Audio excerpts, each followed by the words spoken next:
తెలంగాణ రాష్ట్రంలో కాంగ్రెస్ పార్టీ అధికారంలోకి వస్తే మా బతుకులు మారుతాయంటూ ఆటో డ్రైవర్లంతా కూడా పెద్ద ఎత్తున కలలుగా అన్నారు. వాళ్ళు కష్టపడి కాంగ్రెస్ పార్టీని అధికారంలోకి తీసుకొచ్చారు.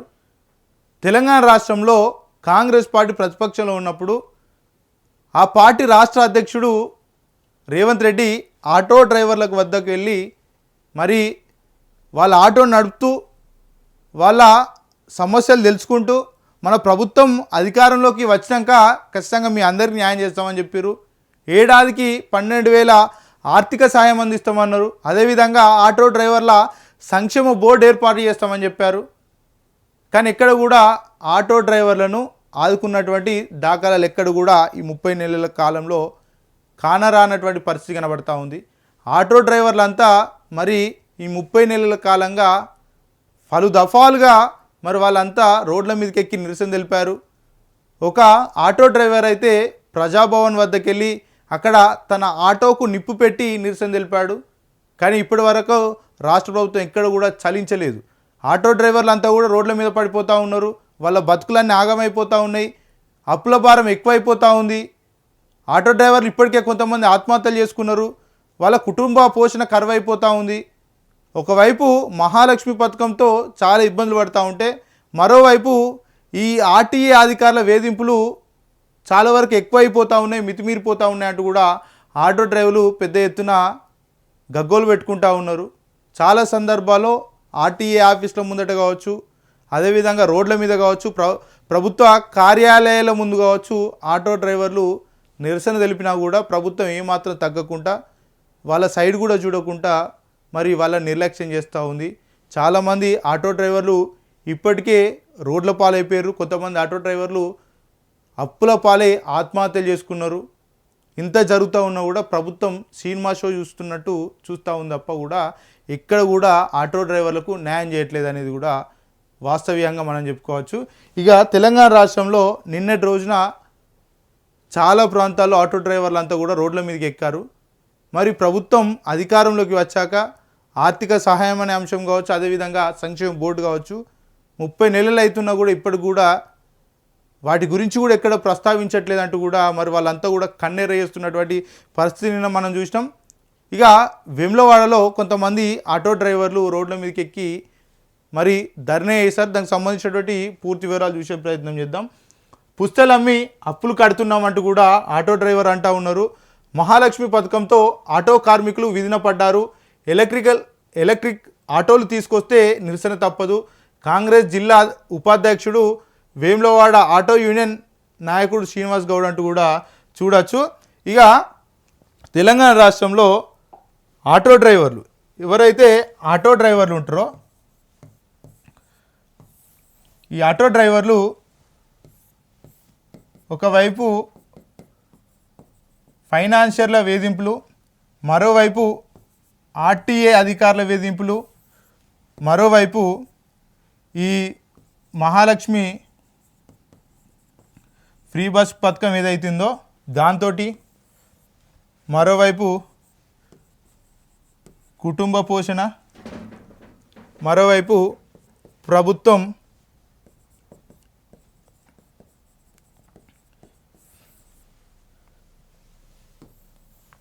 ఇగో ఆటో డ్రైవర్ పరిస్థితి ఎట్లుందంటే ఒకవైపు ఏమో ఫైనాన్స్ వారు ఏం చేస్తాడు, ఈ ఫైనాన్స్ ఆయన ఏం చేస్తాడు, ఆటో కొనుక్కునేటప్పుడు లోన్ ఇస్తాడు. ఈ లోన్లో భాగంగా ప్రతి నెల ఈఎంఐ కట్టాలి. ఈఎంఐ సాధారణంగా 5,000 ఉంటుంది అనుకుందాం.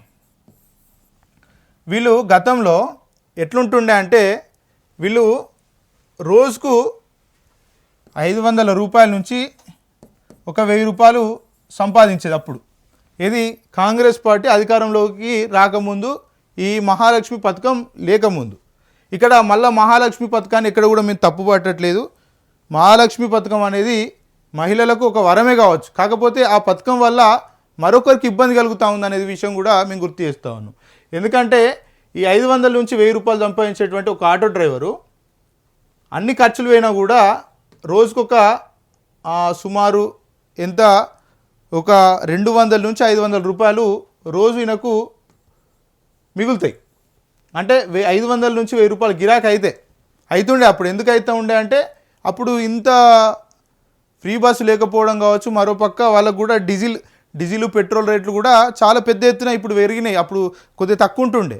ఇక రోజుకు ఒక 500 మిగిలితే ఓ నెలకు 15,000 రూపాయలు యావరేజ్గా ఒక 15,000 రూపాయలు సంపాదించుకుంటే ఒక 5,000 దీంట్లో నుంచి 5,000 తీసేసినా కూడా ఓ 10,000 మిగిలితే వీళ్ళు కుటుంబంలో కొద్దిగా సరే వీళ్ళు లగ్జరీగా బతుకుతారని నేను చెప్తలేను, కానీ ఎంతో కొంత ఇబ్బంది లేకుండా బతుకుతా ఉండేటువంటి పరిస్థితులు ఉంటుండే. కానీ ఇప్పుడు ఈ ఫ్రీ బస్సు రావడం వల్ల ఒక ఆటో డ్రైవరు 200 రూపాయల నుంచి 400 రూపాయలు గిరాకీ రావడం గొప్ప విషయం రోజుకు. అంటే సాధారణంగా నెలకు వీళ్ళు ఎంత 6,000 నుంచి 10,000 రూపాయలు సంపాదిస్తూ ఉన్నారు. 6,000 నుంచి 10,000 రూపాయలు సంపాదిస్తూ ఉన్నారు. సంపాదించినప్పుడు వీళ్ళు ఏం చేయాలి? 5,000 రూపాయలు ఇక్కడ ఈఎంఐ కట్టాలి. ఈఎంఐ 5,000 రూపాయలు కట్టాలి. ఇక్కడ ఆటో మెయింటెనెన్స్ కావచ్చు, అదేవిధంగా వాళ్ళ కుటుంబ పోషణ కావచ్చు, అదేవిధంగా వాళ్ళ పర్సనల్ ఖర్చులు కావచ్చు, దాంట్లో డీజిల్ వేయడానికి కావచ్చు. ఇక్కడ 6,000 నుంచి అంటే ఫర్ ఎగ్జాంపుల్ ఒక 6,000 రూపాయలు వచ్చాయి అనుకుంటే 5,000 రూపాయలు ఇక్కడ కడితే దీంట్లో ఈ ఆటో డ్రైవర్ డీజిల్ ఏడ వేయాలి, మరి దీని మెయింటెనెన్స్ ఎట్లా, వాళ్ళ కుటుంబ పరిస్థితి ఏంది, వాళ్ళ పిల్లల చదువులు ఏంది, అనారోగ్యాల పాలైతే హాస్పిటల్ల పరిస్థితి ఏంది, ఏం అర్థం కానుకుంటా వాళ్ళంతా కూడా పాపం వాళ్ళు వేరే పని చేసుకోలేరు. ఆటో డ్రైవర్లు ఆటో డ్రైవింగ్కి అలవాటు పడిపోయి ఉంటారు కాబట్టి వాళ్ళు వేరే ఏ ఇతర పనులు కూడా చేయలేకపోతారు. ఇక 5,000 రూపాయలు కట్టి పాపం వాళ్ళు ఎట్లా చేసైనా అప్పులు తెచ్చో అది తెచ్చో ఇది తెచ్చో నెలకు 5,000 రూపాయలు ఈఎంఐ కడతారు. ఈ మళ్ళీ పాపం వీళ్ళు ఇంకేం చేస్తారంటే 5,000 ఒకవేళ ఈ పైసలు కనుక ఒకవేళ ఆటో పక్క వాడో ఆటో రిపేరింగ్ వచ్చో లేకపోతే ఆటో డ్రైవర్ ఆరోగ్యం బాగాలేకపోతేనే లేకపోతే ఇతర పనులు ఉంటే పాపం పెద్ద దెబ్బ పడుతుంది. ఆ నెలిగా 5,000 కట్టకుంటే ఈ ఫైనాన్స్ వాడు ఎక్కడ కూడా ఊకోడు. వాడు సచ్చినా మంచి 5,000 రూపాయలు కట్టాలని చెప్తాడు. సచ్చినా కూడా ఫోన్ చేసి 5,000 రూపాయలు కట్టాలని కుటుంబ సభ్యులకు ఫోన్ చేసి వేధిస్తారు. మరి 5,000 కట్టాలంటే ఆటో డ్రైవర్ ఏం చేయాలి? ఈ 5,000 కట్టకుంటే ఆటోని పట్టుకొని పోతారు. ఈ 5,000 రూపాయలు కనుక కట్టకుంటే ఫైనాన్స్ ఈఎంఐ కట్టకుంటే ఆటోని ఇక్కొని పోతారు, సీజ్ చేసుకొని పోతారు. సో ఈ ఆటో డ్రైవరు చాలా వరకు వాళ్ళు ఇది విలువలతోటి ఉంటారు. చాలా వరకు కూడా వాళ్ళంతా కూడా ఆటో వేయిందంటే వాళ్ళ జీవితం వేయనట్టు. సో వీళ్ళు ఏం చేస్తారు? ఆ నెల వెళ్ళకుంటే వేరే దగ్గర 5 రూపాయలకో 10 రూపాయలకో ఇంట్రెస్ట్ తెచ్చి ఈ 5,000 రూపాయలు ఈఎంఐ కడతారు. ఈ 5,000 రూపాయలు ఈఎంఐ కట్టినాక మళ్ళీ నెక్స్ట్ నెల మిగిలించుకోవాలి. నెక్స్ట్ నెల వచ్చే దాంట్లో మిగిలించుకోవాలి. కాస్త ఎక్కువ కష్టపడాలి.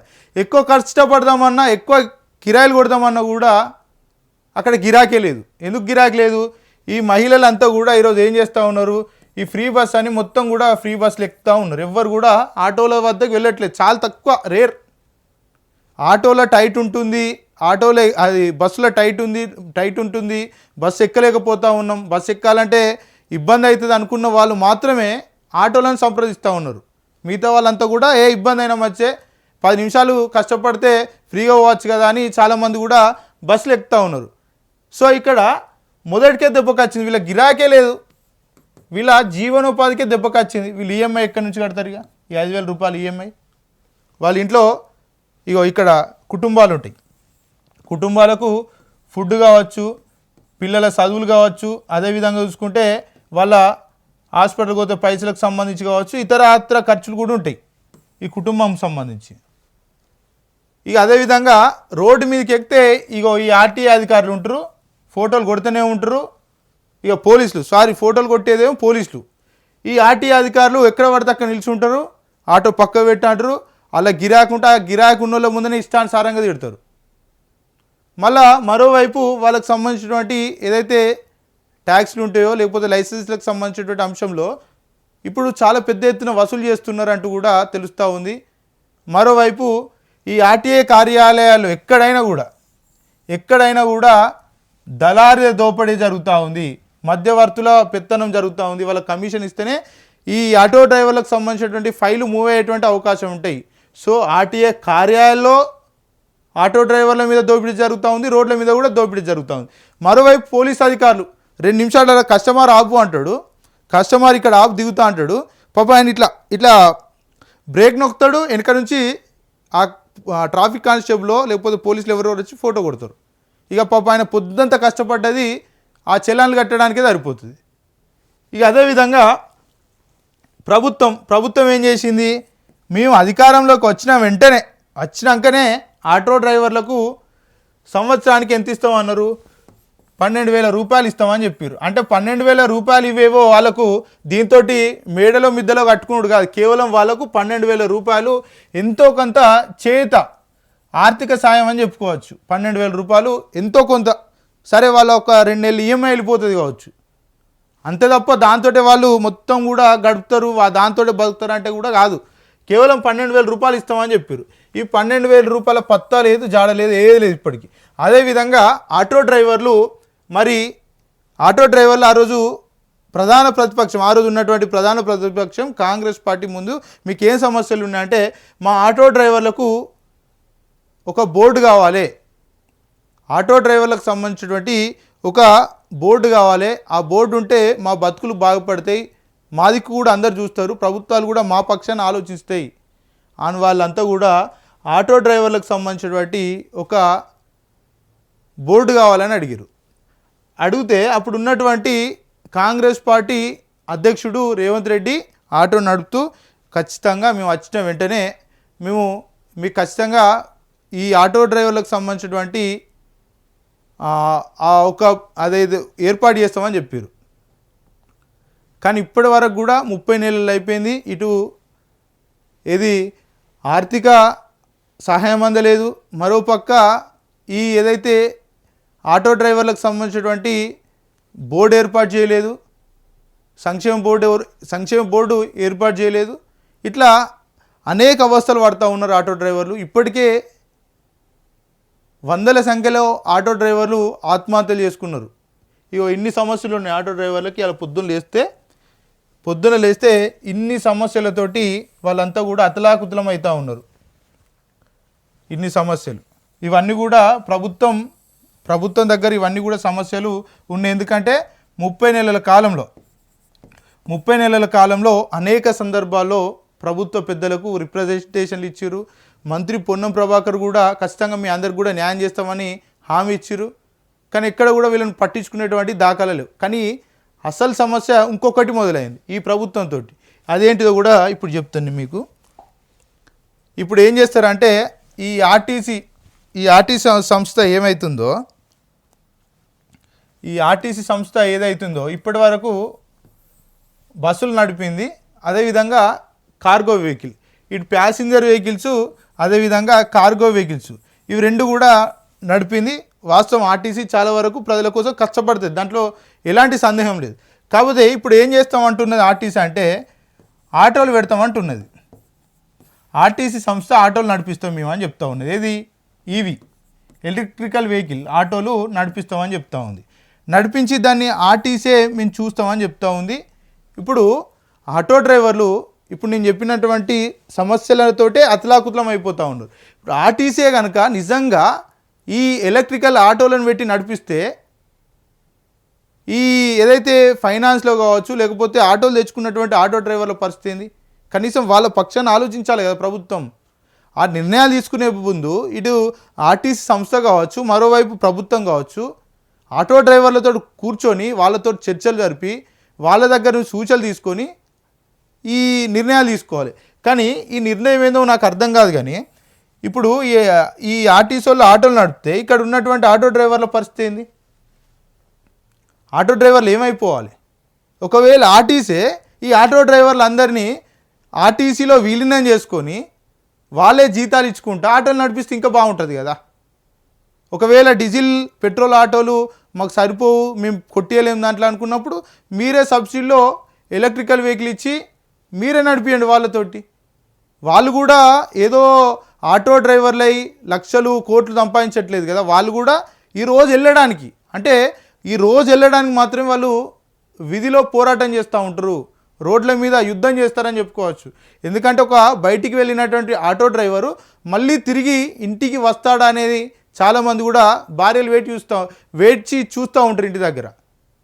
ఎందుకంటే రోడ్ల మీదకి వెళ్ళినాక ఆటో డ్రైవర్లు యాక్సిడెంట్లు అయి చనిపోయినటువంటి వ్యక్తులు అనేక మంది ఉన్నారు. అంటే బయటికి వెళ్ళినటువంటి ఆటో డ్రైవర్ ఇంటికి వస్తాడా అనేది కూడా అనుమానమే. సో ఇక్కడ ఈ ఆర్టీసీ కావచ్చు, ప్రభుత్వం కావచ్చు, ఒక మంచి కార్యాచరణ తీసుకొని ఆటో డ్రైవర్లందరినీ కూడా పిలిపించుకొని కూర్చోబెట్టి మాట్లాడి వాళ్ళ సూచనలు, వాళ్ళ సలహాలు తీసుకొని ఏం చేస్తే బాగుంటుందని ఆలోచిస్తే ప్రభుత్వం ఇంకా 4 నెలల కాలం పాటు మంచిగా ఉండేటువంటి అవకాశం ఉంటుంది. కానీ అసలు తలా తోకలేని నిర్ణయాలు తీసుకొని ఈ ఆటో డ్రైవర్లను ఇబ్బంది పెడితే ఎవరు కూడా సహించేటువంటి పరిస్థితులు ఉండవు. ఇప్పటికే ఏదైతే బీఆర్టీయూ కావచ్చు, ఇతర ఏదైతే ఆటో డ్రైవర్లకు సంబంధించిన యూనియన్లన్నీ కూడా ప్రభుత్వం మీద తీవ్ర స్థాయిలో మండిపడతా ఉన్నాయి. ఆటో డ్రైవర్లంతా కూడా రాబోయే రోజుల్లో మరి కాంగ్రెస్ పార్టీకి పెద్ద దెబ్బ చూపెడతామని కూడా చెప్తా ఉన్నారు. ఆటో డ్రైవర్లలో కూడా కొంతమంది కాంగ్రెస్ పార్టీ కార్యకర్తలు ఉన్నారు. స్వయంగా మేమే వెళ్ళి మాట్లాడినాం ఆ కార్యకర్తలతోటి కావచ్చు, ఆటో డ్రైవర్లతోటి కావచ్చు. వాళ్ళతోటి మాట్లాడితే మేము కలలుగా అన్నటువంటి కాంగ్రెస్ వేరు, ఇప్పుడు ఉన్నటువంటి సర్కారు కాంగ్రెస్ వేరు అంటూ కూడా వాళ్ళు చాలా ఆవేదన వ్యక్తం చేస్తూ చెప్తా ఉన్నారు. ఈ సమస్యలన్నీ కూడా ఆటో డ్రైవర్లతో కూర్చొని మాట్లాడి వాళ్ళ బాధలు విన్న తర్వాతనే మీకు చెప్పడం జరుగుతూ ఉంది. సో ప్రభుత్వం ఇప్పటికైనా తమ నిర్ణయాలను మార్చుకొని ఏదైతే మీరు ఎన్నికల్లో భాగంగా ఇచ్చినటువంటి హామీలు ఏవైతున్నాయో ఆర్థిక సహాయం కావచ్చు, అదేవిధంగా సంక్షేమ బోర్డు కావచ్చు, అవి వెంటనే ఏర్పాటు చేసి